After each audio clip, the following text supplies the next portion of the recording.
제가 목사가 되고 나서 제 친구들이 저에게 제일 많이 던졌던 질문이 하나가 뭐냐면, 너는 나와 뭐가 다르냐라는 질문이었습니다. 예수를 믿는데도 표가 나지 않는 것 같고 겉으로 보기에는 아무런 표시가 나지 않는다는 것입니다. 어떤 모양으로든 달라 보여야 되는데, 그리고 나서 언젠가 저에게 표시가 나지 않는데 어떤 때에 과거에 외국에서 목사님이 오셔서 모시러 갔을 때, 그때 멀리서 이제 제가 그 목사님을 보고 손을 들거나 아무런 제스처도 취하지 않았는데, 그 목사님이 저기서부터 저를 보시고 먼저 손을 드시고 찾아오시는 거예요.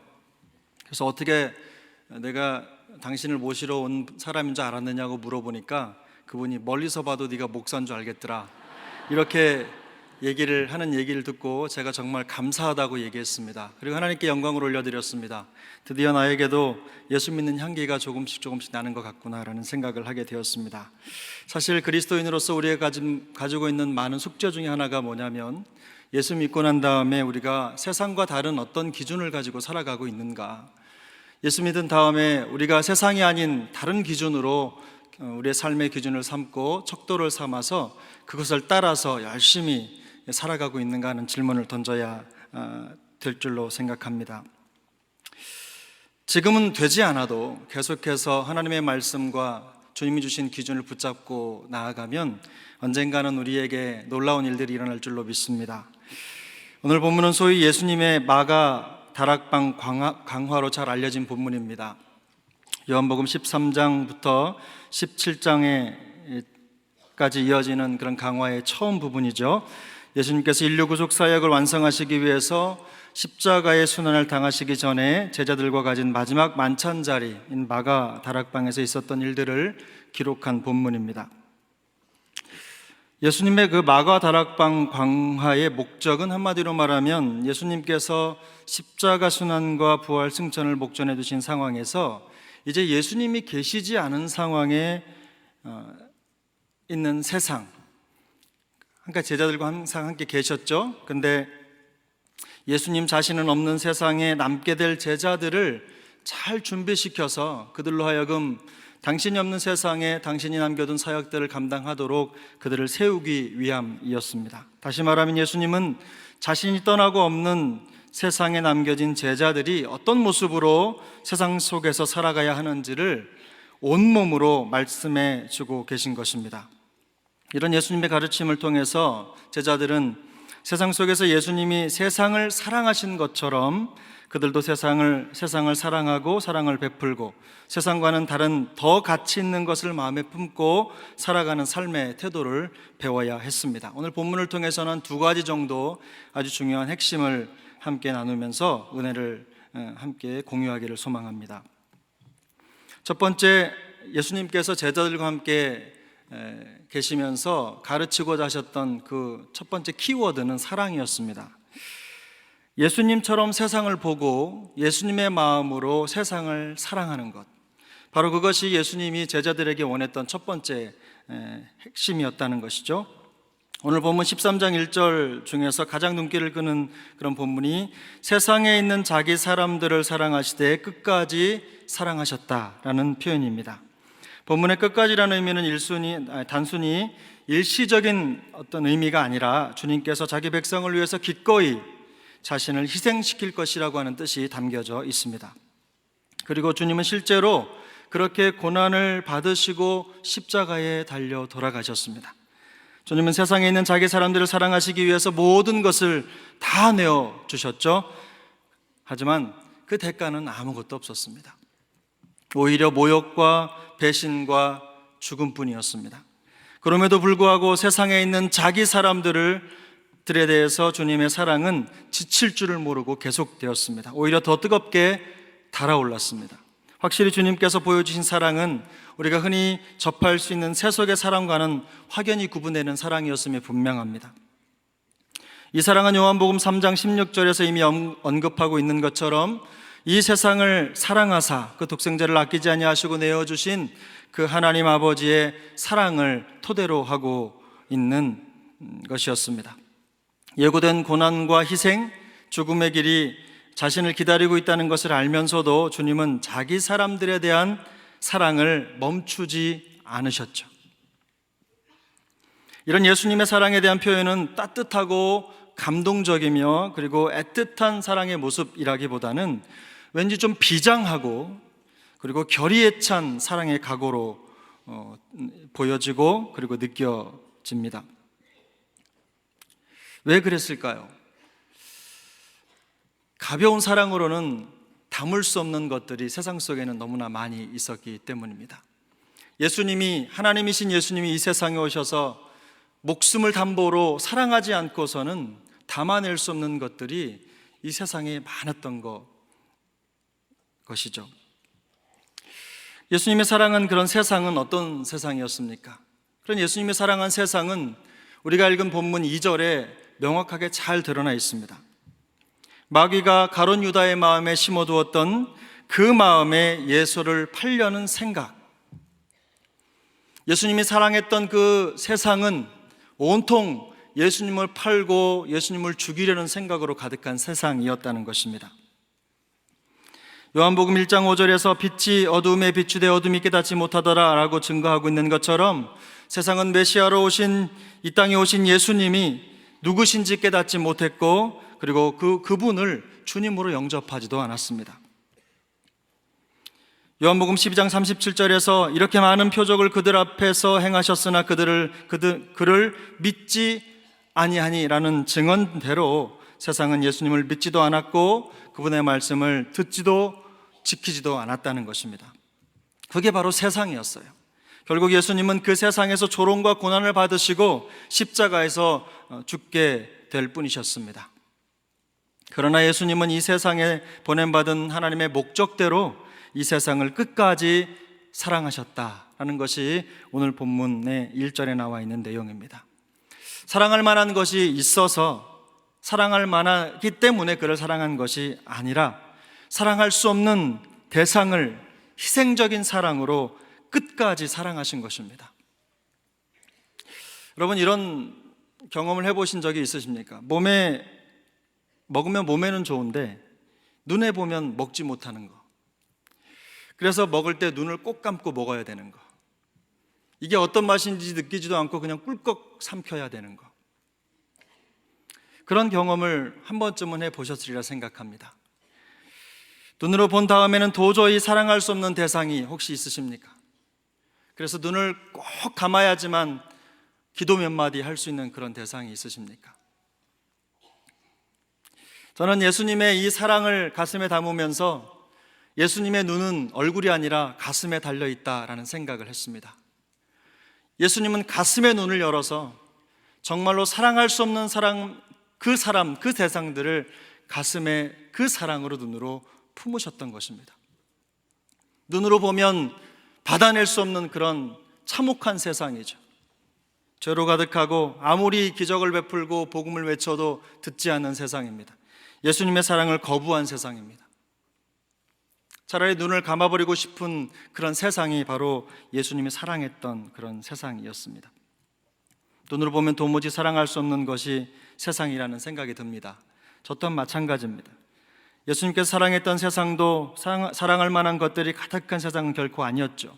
오히려 심판이라는 말이 더 어울리는 세상이었고, 요한복음 12장 47절에 말씀하고 있는 것처럼 그런 세상이었지만 예수님은 내가 온 곳은 세상을 심판하려 하심이 아니요 세상을 구원하려 함이라고 말씀하시면서 끝까지 그 가슴으로 그 사랑의 대상인 세상을 품어내셨던 것입니다. 주님이 제자들에게 남겨준 세상은 주님이 사랑하셨던 세상과 조금도 다르지 않습니다. 눈으로 바라보면 결코 사랑할 수 없는 것들이 가득한 세상입니다. 사실 지금이나 그때나 상황은 그렇게 크게 다르지 않은 것 같습니다. 여전히 주님의 생각과는 다른 쪽으로 흘러가는 세상의 흐름도 우리가 무시할 수 없고요. 세상을 어디를 둘러보아도 복음의 능력보다는 어쩌면 죄가 간영한 세상이라는 생각이 많이 듭니다. 그러므로 예수님의 끝까지 사랑이 아니고서는 도저히 품어낼 수가 없는 것입니다. 우리 가족도 옆에 있는 이웃도 가만히 보면 내가 가지고 있는 세상의 천박한 사랑으로는 사랑해낼 수 없는 그런 대상임이 분명합니다. 그래서 우리에게는 예수님의 그 사랑이 필요한 것입니다. 십자가의 사랑이 필요하고 끝까지 포기하지 아니하시고 희생을 감수하시면서 죽음을 담보로 한 사랑으로 사랑하셨던 그 사랑이 우리에게 필요한 것입니다. 우리가 그 사랑을 배울 수 있기를 소망합니다. 두 번째 나누고 싶은 것은 섬김이라는 단어입니다. 제자들에게 두 번째로 주어진 과제가 바로 그것입니다. 오늘 본문은 예수님이 제자들의 발을 씻기신 사건입니다. 도대체 예수님의 마음속에는 무엇이 있었길래 그 제자들의 발을 씻었을까요? 저는 확신하기는 예수님의 마음에는 하나님의 나라가 있었다고 믿습니다. 예수님의 가슴에 품으셨던 그것을 제자들도 동일하게 품기를 원하신 것이죠. 그리고 그 가치에 합당한 삶의 방법을 선택하고 살아내는 그런 삶을 제자들에게 원하셨던 것입니다. 예수님과 함께 동고동락하며 지냈던 제자들의 발을 씻기신 것, 그리고 그들 모두가 예수님의 것과는 다른 꿈을 가지고 살아가는 사람들이었다는 것을 그대로 증명해 주고 있습니다. 어쩌면 예수님께서 제자들이 그 마음속에 예수님과 똑같은 꿈을 꾸고 있었다고 한다면 예수님이 그들의 발을 씻지 않았을 것 같습니다. 그런데 제자들의 모습, 겉으로는 보이지 않지만 그들의 내면 속에는 여전히 예수님을 따르면서도 세상의 가치에 깊이 물들어 있었던 것 같습니다. 그래서 예수님은 손수 팔을 걷어붙이고 그들의 발을 씻겨주시면서 세상을 대하여 살아가는 예수 그리스도의 사람들, 제자들은 이런 삶으로 살아야 된다라는 것을 말씀해 주고 있는 것 같습니다. 실제로 우리 제자들의 모습은 어땠습니까? 예수님의 지위를 오해한 제자들이 더 높은 자리를 차지하려고 하는 그런 사건을 배경에 두고 있습니다. 시기와 논쟁이 자리 잡고 있고요, 그리고 이기심과 욕망이 자리 잡은 제자들입니다. 더 높은 자리를 차지하는 것은 그들에게 있어서 굉장히 중요했습니다. 예수님께서 여러 번 십자가에 달려서 달리실 것을 말씀하시고 또 예수님이 오신 목적을 말씀하셨음에도 불구하고 그들은 그들의 마음에 예수님을 이해하지 못하고 다툼만 하고 있었던 것입니다. 결국 예수님은 허리를 굽혀서 제자들의 발을 씻어주시는 섬김을 통해서 세속적이고 이기적인 욕망에 사로잡힌 제자들의 마음을 정화시키고 진정한 하나님의 나라의 삶의 원리를 깨닫게 해주시는 것입니다. 제자들은 오랜 시간 주님과 함께 다니면서 예수님이 베푸신 기적과 이적의 참여자가 되었지만 그러나 여전히 그 마음속에 쌓아 올린 세상의 가치를 온전히 벗어버리지 못하고 있었던 것입니다. 아마 제자들은 많이 불편했을 것입니다. 왜냐하면 마음에 생각하는 것하고 마음에 품은 것하고 겉으로 사는 삶의 모습이 많이 달랐기 때문입니다. 오늘 본문 속에 드러난 베드로의 태도에서 우리는 알 수 있죠. 자신의 생각과는 정반대의 모습으로 자기에게 다가오시는 예수님을 거부합니다. 왜 그러시냐고, 이러지 마시라고. 그런데 예수님은 그의 발을 씻어주시면서 내가 너를 씻어주지 않으면 나와 아무런 상관이 없다고 말씀을 하시죠. 무릎을 꿇고 자세를 낮추시고 자기를 섬기는 예수님의 모습은 베드로에게 있어서 참 받아들이기 힘든 모습이었습니다. 왜 그랬을까요? 베드로의 마음속에 가득했던 그 욕망과 부딪히는 예수님의 모습이었기 때문입니다. 예수님과 다른 세상의 가치와 이기적인 욕망을 품고 있는 제자들의 마음은 마귀가 가룟 유다의 마음에 심어놓았던 예수를 팔려는 생각과 별반 다르지 않다는 것이 저의 생각입니다. 우리가 잘 알고 있는 것처럼 선한 사람은 그 쌓은 선에서 선을 내고 악한 사람은 그 쌓은 악에서 악을 내느니라 라고 마태복음 12장 35절은 말씀하고 있습니다. 더 높은 자리와 권력을 마음에 품고 있던 제자 공동체의 위기는 바로 예수님과는 다른 꿈을 품은 데서 기인한 것입니다. 오늘의 상황도 마찬가지입니다. 교회 공동체는 함께하는 모든 예수님의 제자들이 하나님의 나라라고 하는 그런 공동의 가치를 가슴에 품고 사랑하고 섬기면서 영혼 구원을 위해 마음을 모을 때 세상은 알지 못하는 그런 기쁨과 감사가 충만한 살아있는 공동체가 되는 줄로 믿습니다. 반대로 겉으로는 거룩해 보이고 지적이고 다른 것을 말하는 것 같다고 하더라도 그 가슴 속에 품은 생각과 꿈이 하나님의 나라가 아니라 세상의 가치와 이기적인 욕망으로 가득한 사람들이 모인 공동체라면 그 결과는 불을 보듯 뻔한 결과로 나타날 것입니다. 예수님은 공생의 기간을 사시는 동안 자신의 목숨을 담보로 하는 희생적인 십자가의 사랑을 통해 구원을 이루셨습니다. 그리고 하나님의 나라를 품은 사람만이 할 수 있는 그런 가치 있는 섬김의 모습이 무엇인지를 우리에게 보여주셨습니다. 오늘 본문을 잘 살펴보면 공교롭게도 예수님의 끝까지 사랑이라고 하는 주제가 강력하게 나타나고 있는 1절과 그리고 2절 그리고 3절 이렇게 이어지는데요. 3절은 섬김이죠. 제자들의 발을 씻어주시는 예수님의 섬김. 그 1절과 3절 사이에 보면 2절이 바로 가룟 유다의 마음에 심어놓은 예수를 팔려는 생각이 날카로운 비수처럼 꽂혀 있습니다. 세상은 어차피 우리의 사랑과 섬김을 받아들이지 않을 것입니다. 우리가 사랑하려고 다가가면 우리를 더 아프게 찌를 수도 있습니다. 우리가 사랑하려고 마음을 열면 우리에게 더 큰 상처를 남기는 세상이 바로 우리가 살고 있는 세상입니다. 가시가 살 속으로 더 깊이 파고들도록 우리를 더 아프게 하는 그것이 바로 세상일 가능성이 높습니다. 그러나 우리가 그 세상을 사랑하는 것을 그렇다고 해서 포기할 수 있겠습니까? 절대로 그럴 수 없죠. 주님이 그렇게 세상을 아니면 반대로 주님이 세상을 그렇게 또 사랑하셨기 때문이죠. 주님도 세상을 사랑하시려고 품는 순간 그 손에 못이 박히셨고 그 허리에 창이 찔리셨습니다. 그러나 예수님은 사랑할 수 없는 그 세상을 가슴의 눈으로 바라보시면서 죄를 씻으시고 끝까지 사랑하셔서 구원을 이루어내셨습니다. 잃어버린 영혼을 건져서 생명을 주시는 것이 바로 하나님 나라의 가치이기 때문입니다. 예수님은 그 목적을 온전히 이루시기 위해서 죽음의 길을 가셨습니다. 요한일서 4장 10절부터 12절 사이에는 이런 말씀이 기록되어 있습니다. 사랑은 여기 있으니 우리가 하나님을 사랑한 것이 아니요 하나님이 우리를 사랑하사 우리 죄를 속하기 위해서 화목제물로 그 아들을 보내셨음이니라. 사랑하는 자들아, 하나님이 이같이 우리를 사랑하셨은즉 우리도 서로 사랑하는 것이 마땅하도다. 어느 때나 하나님을 본 사람이 없으되 만일 우리가 서로 사랑하면 하나님이 우리 안에 거하시고 그의 사랑이 우리 안에 온전히 이루어지느니라. 우리가 세상을 대하여 베풀 수 있는 가장 큰 사랑은 바로 복음을 전하는 것이라고 저는 믿습니다.